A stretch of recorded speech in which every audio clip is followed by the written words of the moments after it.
Hello friends, welcome to meaning in Telugu channel. ఈరోజు word ఏమిటంటే government. దీన్ని తెలుగులో ప్రభుత్వం అని అంటారు. దీన్ని నౌన్కి ఇచ్చేసేటప్పుడు ఈ డెఫినేషన్ ఉపయోగిస్తాం. The governing body of A nation, state or community. అంటే తెలుగులో దేశం, రాష్ట్రం లేదా సంఘం యొక్క పాలక మండలి. దీనికి సంబంధించిన కొన్ని ఎగ్జాంపుల్ చూద్దాం.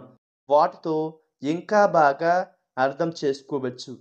ఫర్ ఎగ్జాంపుల్, ఫస్ట్‌ది the government elections will be next month. దీన్ని తెలుగులో వచ్చే నెలలో ప్రభుత్వ ఎన్నికలు జరగనున్నాయి. దీని next example and final example, the government expropriated the land for an airport. అంటే తెలుగులో విమానాశ్రయం కోసం ప్రభుత్వం భూమిని స్వాధీనం చేసుకుంది. ఈ వీడియో మీకు నచ్చితే లైక్ చేయండి. మరిన్ని వీడియోల కోసం మా ఛానల్ని సబ్స్క్రైబ్ చేసుకోండి. Thank you friends.